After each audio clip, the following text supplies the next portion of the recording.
Howdy ho, y'all. Welcome on back. These two Paxulteks have been plugging along pretty damn well, save for me panicking and jumping off the edge, and the boss just straight running up into my face and blowing me off the edge with my own attack.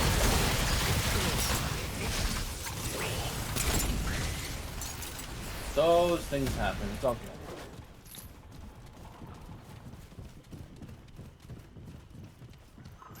An ammo, I need that. Healing, I need this as well.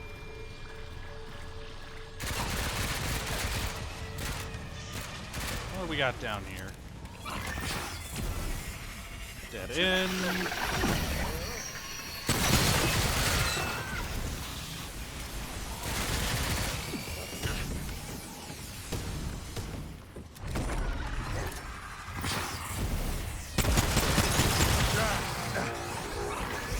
Where's he at? Oh shit, there's a lot of them up here. Okay. I was gonna lure him this way. Archer, I think. Archer. Yep.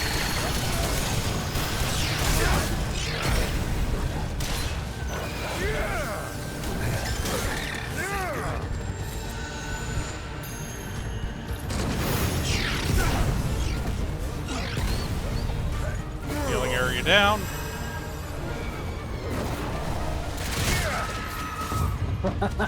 What the fuck were you thinking, Archer? Fucking deciding to teleport directly into our faces like that? You said healing area down. He was like, oh. Cool, I can heal. May I have a heal? Sorry, but this isn't earlier 5th edition D&D. Healing Spirit does not, as a matter of fact, apply to enemies anymore. Really? Yeah, if you remember, Healing Spirit, which I think was introduced with Sword Coast, Healing Spirit used to heal enemies as well. Well, no. Well, I mean, in your games, you still have it do that. So. I mean, to be honest, I actually kind of like that because it's an area of effect healing. So if you're not attentive, an enemy could potentially sneak in and get the healing. That being said, I've only been playing it as, like, you know, beast, fucking monstrosities, you know, things with super low intelligence. They're not smart enough to realize that area is healing the thing they're actively trying to kill. But something more intelligent like Baylor, on the other hand, may see fit to attempt to push you out of the area and use it themselves.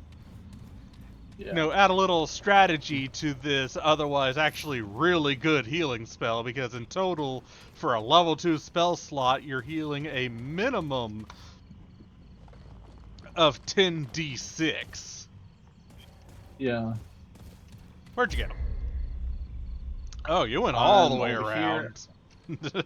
Yeah. I just turned back around since we already came from that way. There were some spots I had not explored yet. Understandable. Have a nice day. So we've got a down, which looks to be... Oh, a chest down there. Yeah. Oh, thank God I jumped. Right over a fucking pit. I even looked down and, yeah, I just jumped over that pit right there. Why? I legit did not see it. Like, I looked down at everything, and here, follow me. You'll see exactly what I was looking at.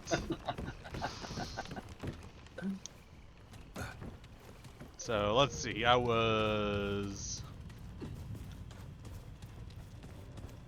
right here. Looking, just tilt your camera straight down. You can't see the fucking pit. I could definitely see it, but yeah, no, I see what you were saying.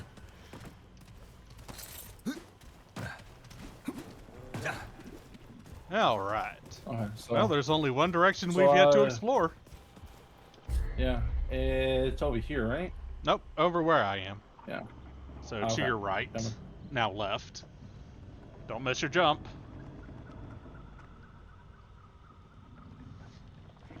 Good job.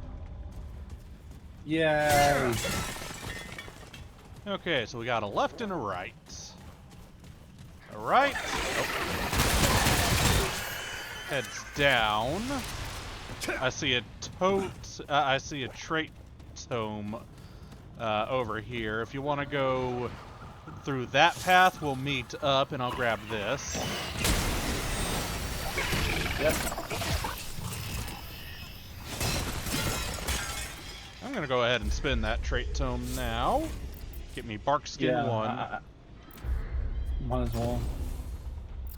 All right, 1% damage reduction. Woo!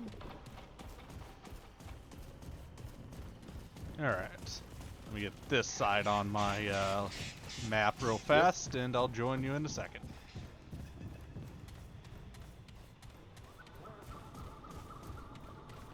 All right, that's good enough. I can tell where everything is.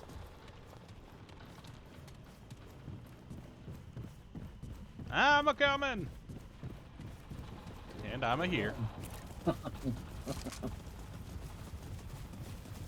What we got back here? Another split path.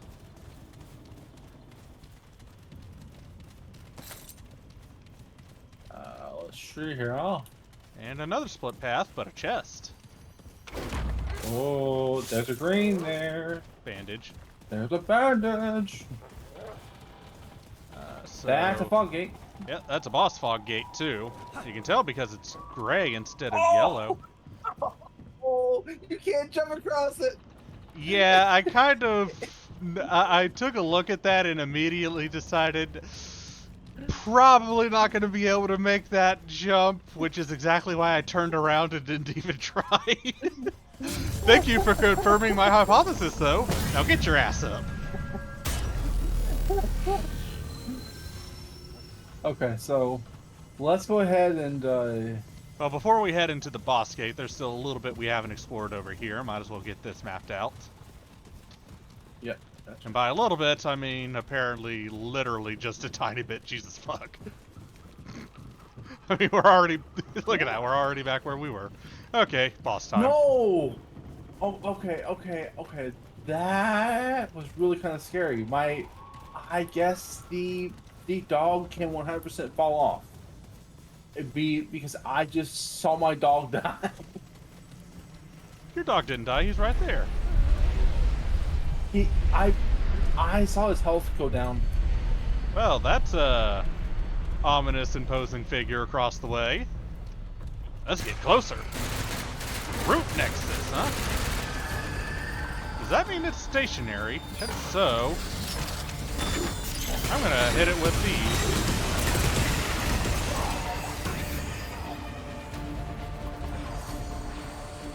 Run!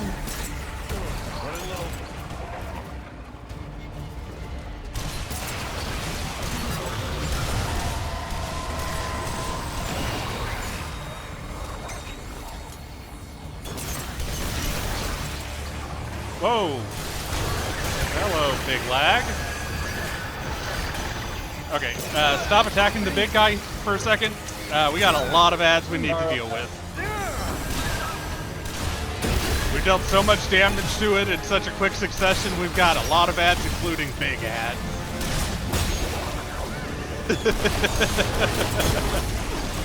It is. This is not happy about us doing what we've done to that poor boss. Jesus crap, that's a lot of ads. Sorry. That's fine. I'm gonna hit him again God. anyways. Just because I had a mod charge. Archer! Oh, we got an archer. Yeah.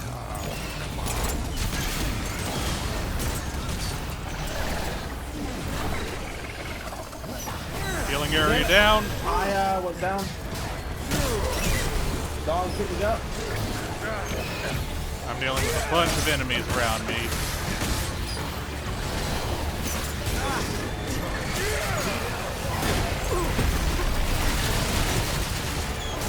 Another archer. Yep. Shit, I'm down. Yeah, we really shouldn't have attacked that boss as quickly as we did.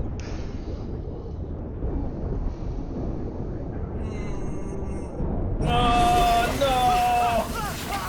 no! Okay, so lesson learned. Don't attack that boss and kill it that fast.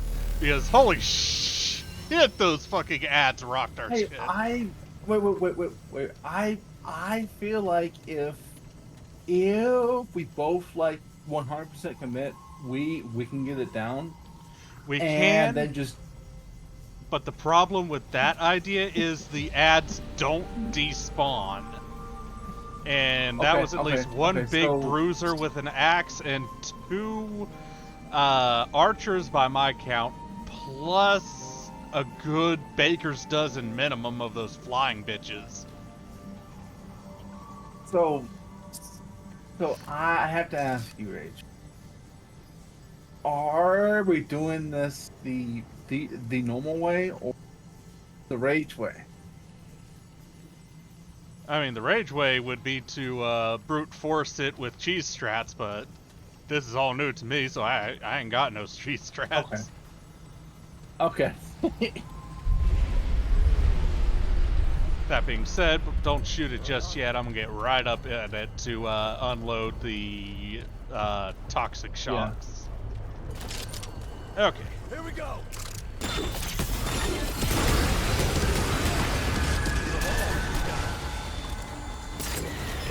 Okay, we got ads.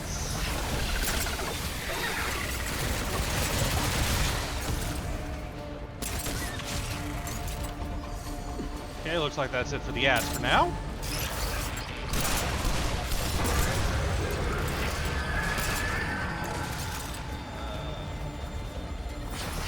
Oh, yep, there they are. I was about to say, don't see any ads having spawned.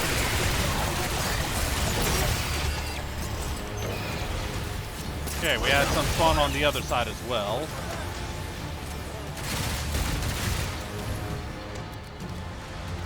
Dropping some shots. I'm just gonna let you kill it because I do too much damage. Here comes some more ads. I'm gonna stop attacking it.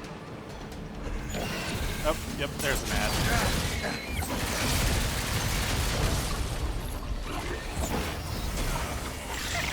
And by this point we should... Yep, there's the big guy. I was about to say, by this point we should have the big bruiser up.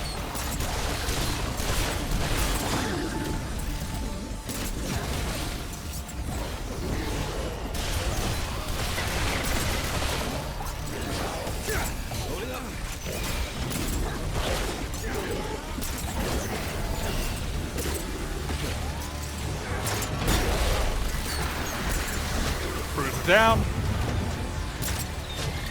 Okay.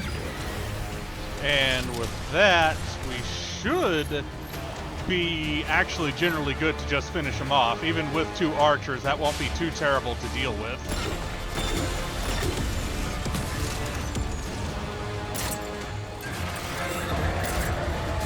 Speaking of, the archers should be spawning in pretty damn fast. Oh shit! Uh-oh. Second phase. What the fuck?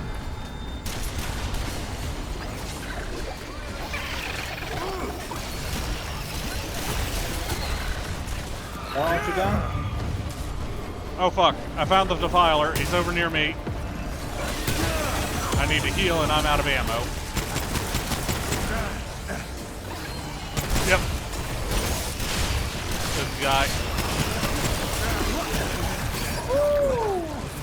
Fuck, I need to heal.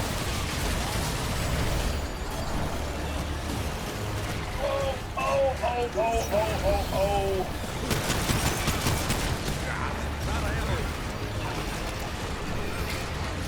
I'll level the defiler in just a minute.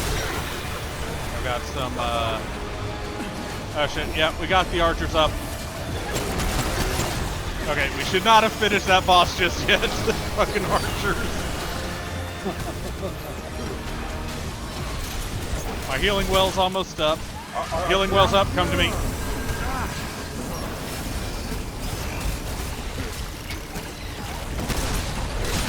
One archer down. I'm hitting. Ashy.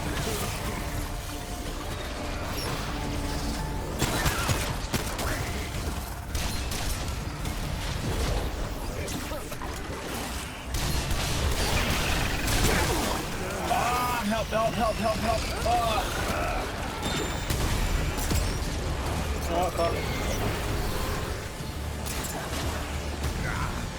Damn it!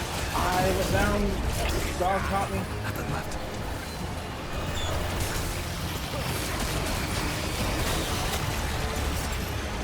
I gotta get ammo. I gotta back up. Healing well is gonna be on the other side. Come to me. Yep. Fine.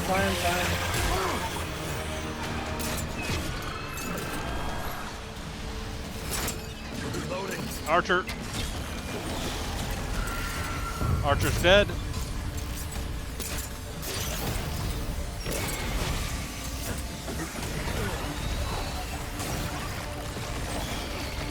Damn it! I'm having trouble reloading. There we go. Gotta use the Dragon Heart. Okay.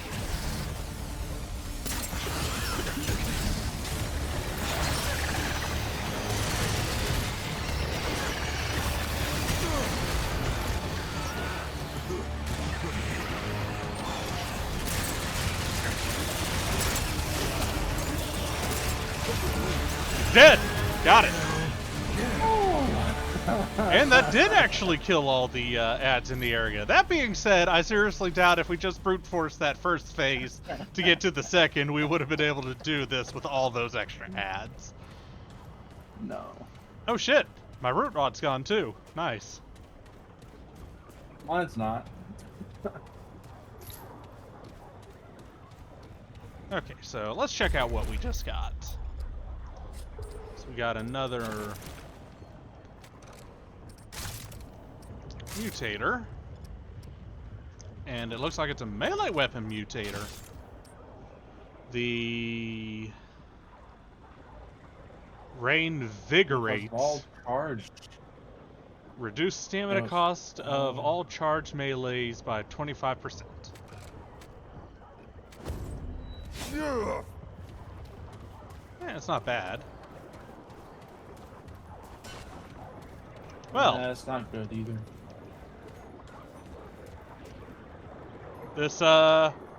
This first phase part of the boss wants to talk to us. Yeah, all right. Am I? Is this real? Or has insensate madness claimed me? Paxulteks. I have not tasted air unmixed with the foul humors of the tango in an age's age. Nor did I dream that I ever might again, much less feel the soft touch of good soil beneath my hooves, or the kiss of the wind on my free fur. Faithless have I been, and yet Paxulteks came, with war in its right hand, and temperance in its left. The Paxulteks came, and I am saved. You're welcome. Two-handed warrior. It has my allegiance, whatever may come. Paxulteks have a gift for death, this much is true, but they are not all destroyers. Perhaps if it fights with us, perhaps the root may yet be crushed under the wheel of time. Maybe. Take this, though it be a relic of Relena, stewards of death. Wield it in defense of life. You got it. Grazie. Ooh, No thanks is needed. Rugged. I owe it a debt unpayable. Oh wow, summon health. I think I shall linger here a while. Archetype summons. Many are those who fell I on think these blood. this specifically for me. No, some are now naught but bones. They each deserve the funerary rites of royalty. These I shall endeavor to complete with whatever time is left to me. If its road should ever wind this way again, grace me with a visit. You got There it. are yet tales of Yesha, I might tell it, if it cares to hear them shared. Well, this is a Let's Play, so share the tale. On the contrary, Yeah. it has been ages since I felt so very much alive. Let us first be properly introduced. Once I was called Lich, foremost of the Lemir. High priest of the dead. How I gloried in that title. Would that I had known the irony. What exactly is a Lemir? A funerary priest of the deathless, the highborn. One who wraps the powerful in glory, and a Muslim who seals the secrets of the eternal empress with sweet seed oil and with night sap. Oh yeah, I met her. He guarded the flesh of Yeah. the great and sought their resurrection. Among his trusted sacred pan, I was the utmost. I relish the favor of her permanence. More fool I mean, she's not that far away. You could probably take those crystals to get to her real fast. But, Priest of the Dead? Yeah, seriously. For many epochs, the highborn did not fear the flow of time, for the fruit of the fame tree kept it at bay. But there are other ways to die. Misadventure. The Eternal Empress dreamed of defeating this final terminus. If life could be taken, could it not be given back? The Yeah. flesh was preserved against that question's answer. This was the province of the Lemir. But let us start at the beginning. In the Beninging. Much would I have it know. And to know In the all, beginning. it must know what is first. Would it hear the history of the pan? These Paxulteks would. In the time before time, the pan lived in the place that was. It is said that there came a great plague that ravaged the land so that the fields were seeded only with the bones of the dead and yielded only the cries of the bereft. With his flock drowning in woe, the leader of the pan held forth a great decree. 100 ships were built to hold 10,000 souls. With Oh, their wow. god of many faces cutting the waves before them, the pan that were ventured across the Vilkmarza, the dark sea, through the long night. The Vaughn's prayed and the Red Widows wept, for no one knew if the dark sea had a far shore. 100 days lit the 100 ships, and 100 nights drew their swaddling across them too. But on the 101st day, as the Red Widow in the foremost ship bowed her horns to the god of many faces, a bird lit between them, singing, "Glory to the pan, for they have reached the King Mother." Yesha rose like the dawn before them, unseen, untamed, and free. Who was this leader of the pan? The king who was. He Yesha, known I to think. the pan as Colket the War-Handed. Later, Colket the Woebegone. And at last was Colket the Wise. quick of blade was he in his youth, a fearsome general who watered the tree of progress with the lifeblood of many enemies. But the exploits of youth brought Colquitt no peace in age. They say he took the plague as fate's judgment against his warlike eye. Fate offered a choice: flee the land of his fathers, or end his line as the king of death. Colquitt hesitated no more in pilgrimage than he had in war. He raised up ships as once he had raised regiments. He sailed from the place that was with a heart full of hope.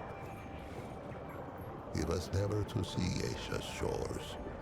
He passed in peace before the crossing's end, greeting death with grace. You said cutting the waves, and this god was a real physical creature? The god of many faces had been with the pan since the place that was. Longer. None speak of a time before its guardianship. It was a god as real as the soil beneath us. A god one could visit, a god one could touch. Its ways were not known. Charisma. All agreed it loved us and ever Yeah. would. No, I'm Nor rage. would I have it here of this, for this tendril twines with its own. Do you remember the last area in the first game Patience to where end we it talked one. Each to thing that one in lady, time. who was basically a butterfly? I think this is that. I think she was that god. Vaguely, Or I could be wrong. vaguely speaking, it's been a while since I played from Masters. Yeah, same here. But I mean, I just remember the lady from that last area. She would go ahead and thank us for beating up what's her face in that really hard fight on the bridge. Alright, so what is a red window or In widow? those days, there was no empress. There were no queens. Colquitt the Wise passed on the dark sea and left no heir. It was only agreed that the clergy should step in where Colquitt had stood.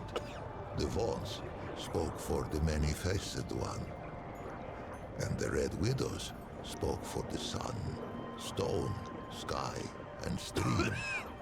It had been ever thus. Now, they linked hands to cradle the destiny of the pan. For 80 days, the Vaught's fell prostrate upon Yesha's unfamiliar shore.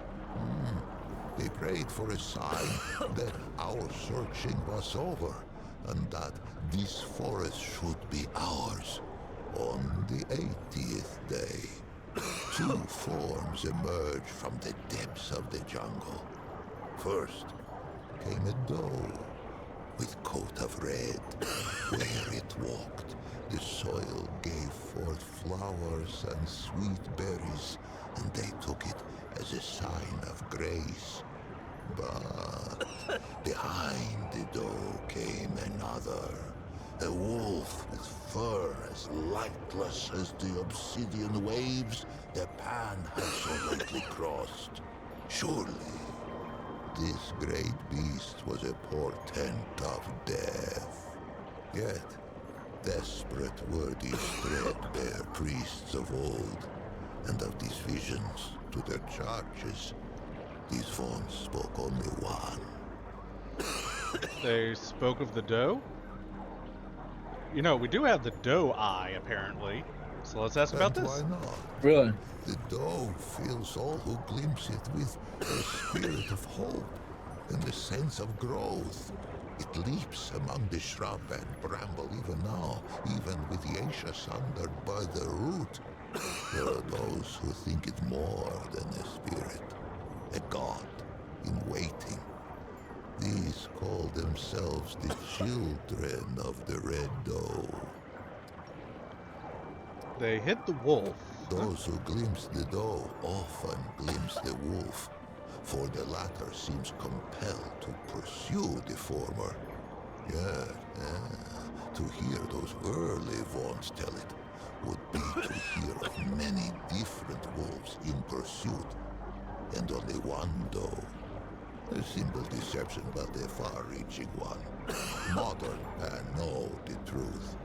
What must it be to spend an eternity chasing that which one might catch but may not kill? For the wolf and the doe have often met, antler and tooth, hoof and claw. The doe may spill the wolf's blood, and the wolf may taste the doe's flesh, but never the other's life to take.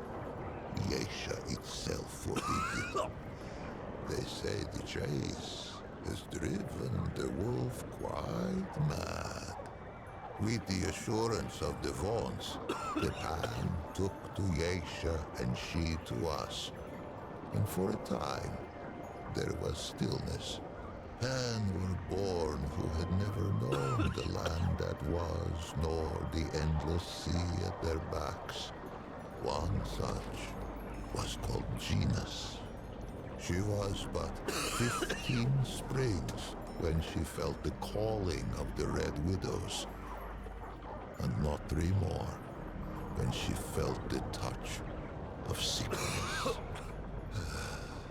As Genus approached the door of death, she sought her sisters, for there were no lemon yet.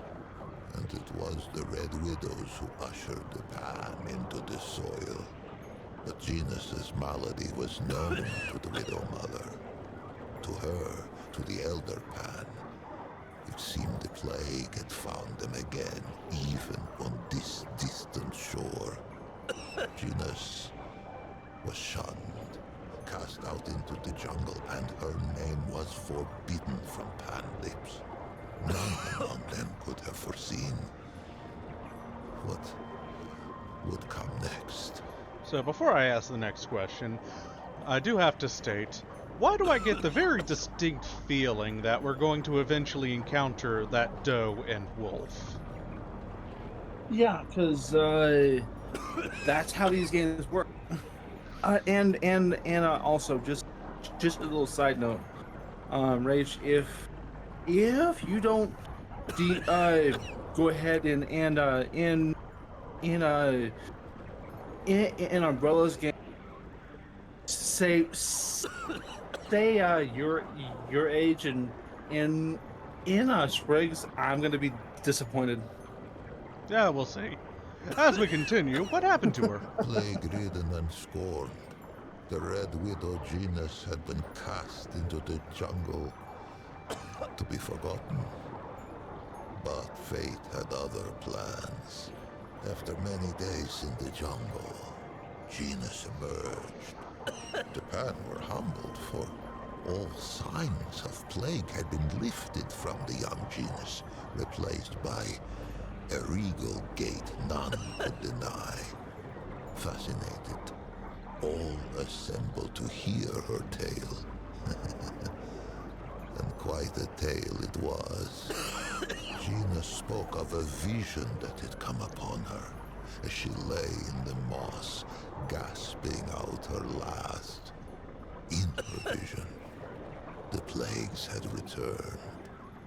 Pan, young and old, wailed and keened and spat their last blood on Yesha's pristine sand.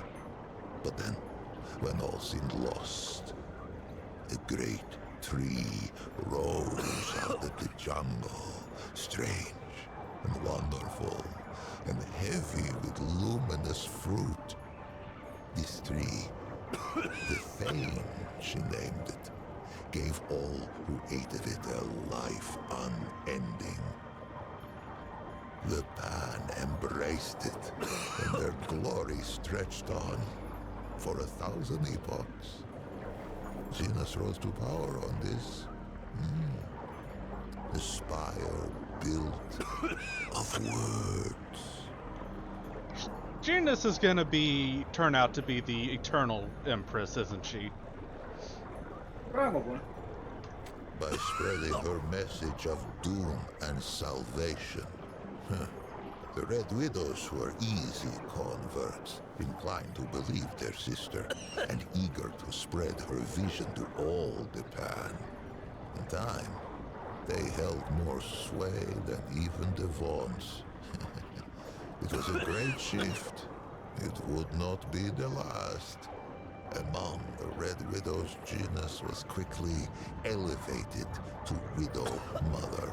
The crops flourished, and the villages spread. The jungle receded from the shore. Was she really sick in the first place? It is difficult to say. Genus has had charge of her own legend for an age of ages. Suffice to say, there is enough truth to her vision for me to know her personally, though I was born some 30 mothers hence. And yet, in knowing her, I find its question impossible to answer. But we get ahead of ourselves, two-handed one. Many seasons passed, and Genus grew stooped and lined as all Pan before her had. In her 77th winter, Genus had another vision. The Thane called to her, and she told her people it was time to seek it out. For the calamity was imminent. 500 Pan were assembled to undertake the expedition. Genus herself, a contingent of Red Widows, a party from each of the villages. Many imagined they would never see their queen again. Those that lived long enough came to know the taste of those words.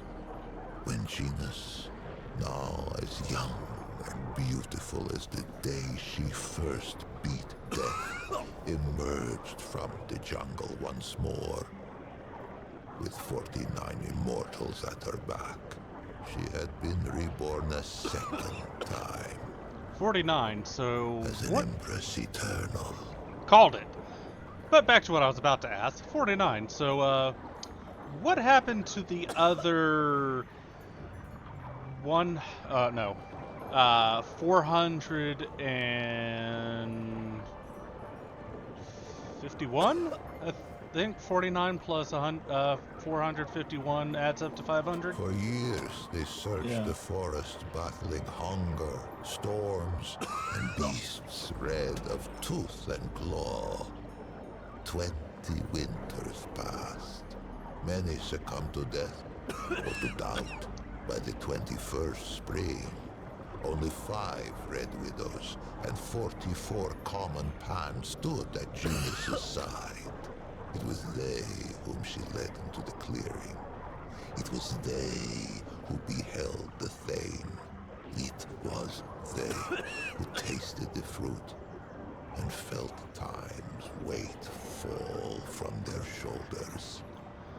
Did the calamity ever come? Another plague? No plague has touched the Pan since. But calamity wears faces nearly as numerous as our god of old. Eternal. Do you mean to say that the Empress on that throne now is Genus still?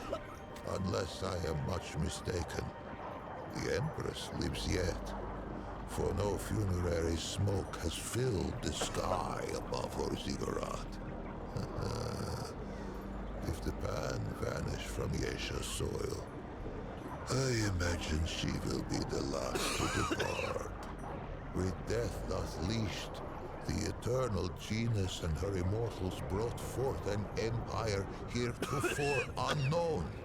Great ziggurats were hewn from the living rock, and at their feet grew great cities lit by arcane magics. Zenus's prophecies all came about, save one. If only the Pan of that epoch had wandered as it does two-handed one, what of the great calamity? But none worried, save a few vaults. The old ways were dying, and the Empress was not. No achievement seemed beyond the reach of the Pan. Look at the It doggo was listening intently. That the wolf came. I am fully aware, yeah. Those immortals ate the fruit. No one else? But the story of Yesha is the story of who tastes the fruit of the Thane tree. 49 immortals begot many more. A deathless aristocracy. They traded favor with the Empress, traded years of life itself like fishmongers at market.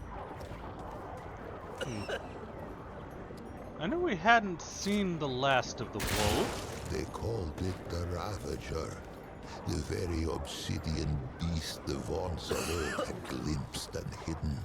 It sprang from the jungle as sudden as a squall.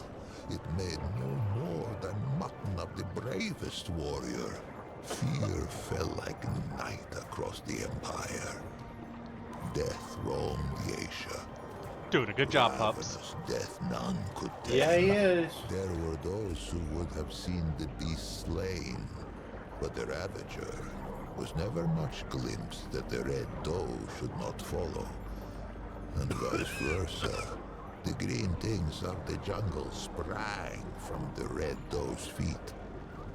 But on what do green things grow, if not the flesh of departed life?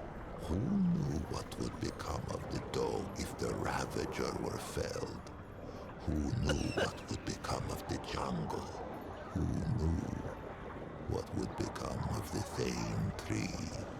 It was the twice humbled Vaunts who kept the Empire from vanishing down the Ravager's throat. For the Vaunts had pondered the beast since it first appeared to them on Yesha's shores. It was they who had learned to listen to Aethir's song. They who learned to appease the Ravager with tribute, with dance, and with music. Balance returned.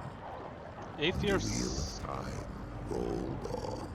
Aethir's song, you say? The song of all living things. It permeates our forest. It whispers in the leaves, thrums in the soil, shines in the sun, babbles in the stream. The Vaunts devote themselves to the song's mystery. They play it to tap its power, as other man might use the energy of a crystal, or the heat of a flame. Those attuned in prayer hear it strongest. But all may catch its strain from time to time, even a Paxulteks.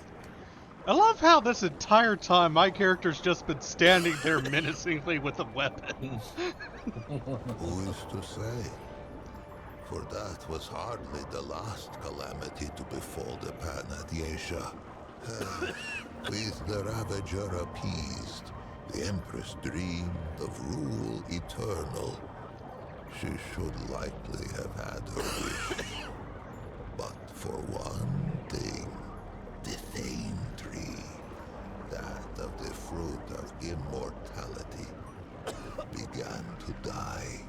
For many lifetimes her permanence hid this knowledge from all who served her, slave and immortal alike. And why not? She had amassed a great store of fruit, and surely something could be done to save the tree.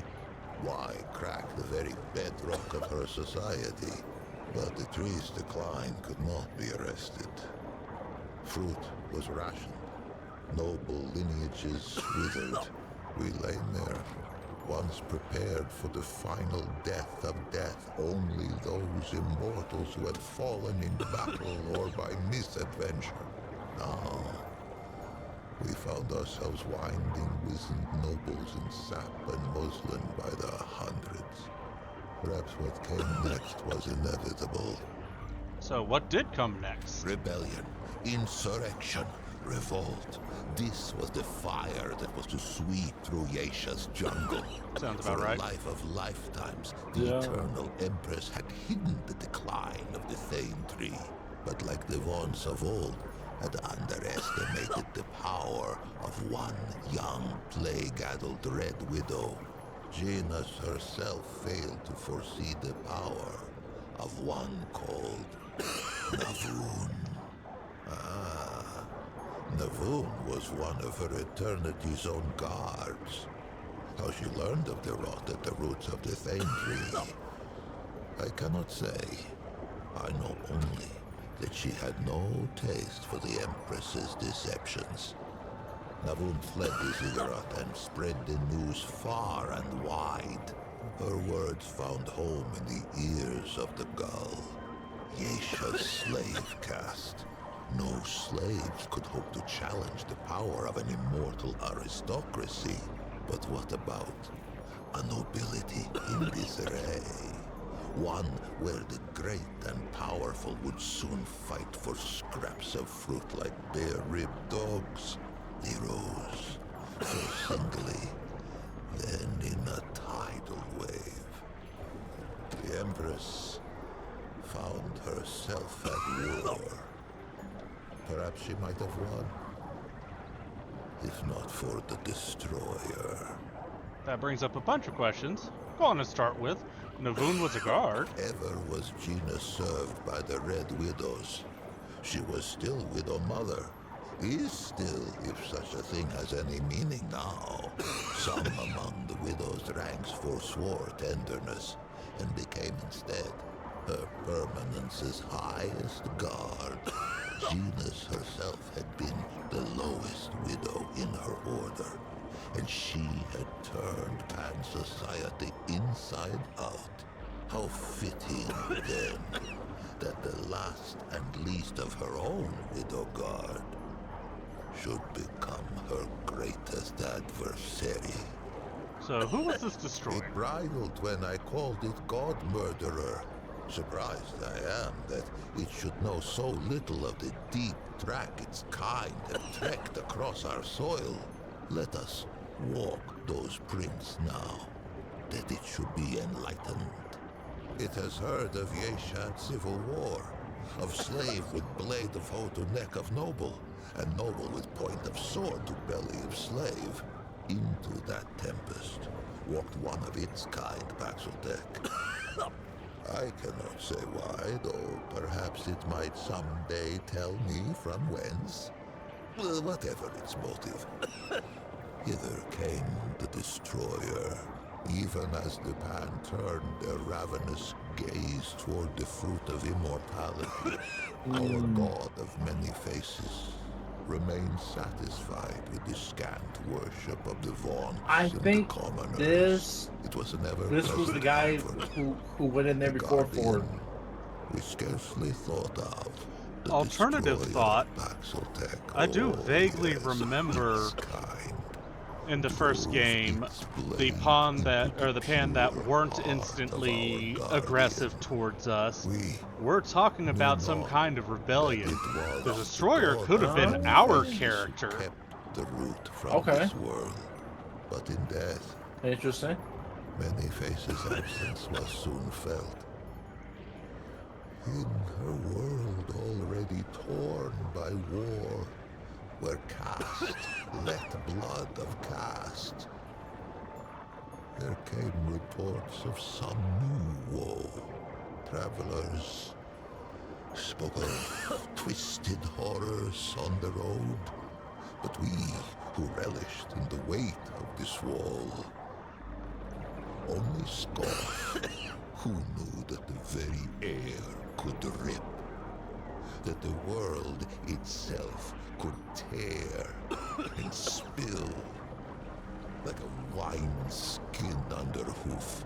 Oh, how we fought, priest and prince and pauper, side by side, our world's lifeblood drizzling through our fingers as we clutched at the hanging tatters of Yesha's slit throat. Most perished.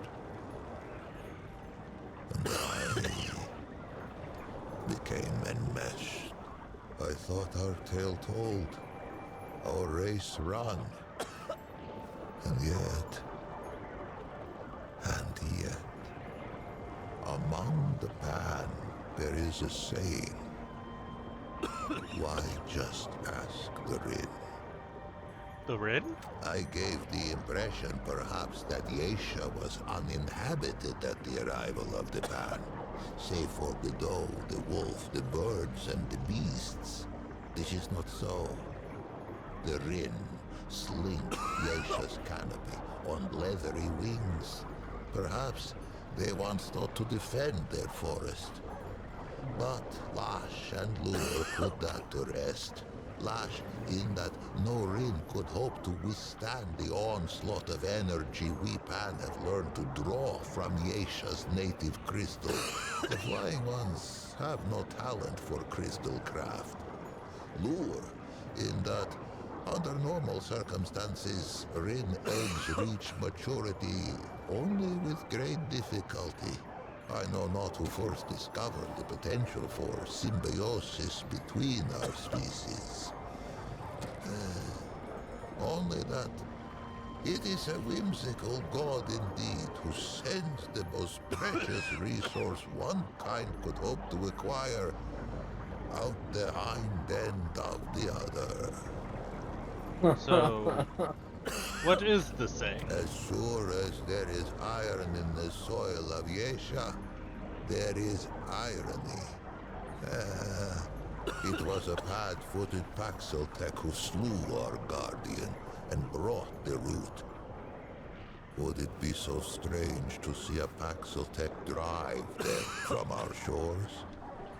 Perhaps. Perhaps as with Genus and the Voon. The strangeness is the point. It has done me a service unpayable. No reward can suffice. But perhaps, if it cannot be rewarded, it can be equipped. Colket brought war, then wisdom. Its forebears brought the root, but its wisdom stayed the flames, that I might live beyond the hated knot. Take this now. as Oh, a wow. token And this is of why we my talk to people. gratitude. Damn. Got a new amulet. Are you certain? This must be very important to the Pan. The Pan must put their faith in action and This is belief, moderation at 50%. not weapons and walls. I forever owe it thanks, as shall the many souls scattered on these steps. To them I must tend. Be well, two-handed warrior. Be strange fate's agent. Well, that was a long-ass dialogue, so we'll Yeah, go we on and should. call this one here, and meet you back when we get to that Nexus way back there, because we got 2 other fog gates and a trek to get back there. Yo. See y'all then. Cheers, y'all.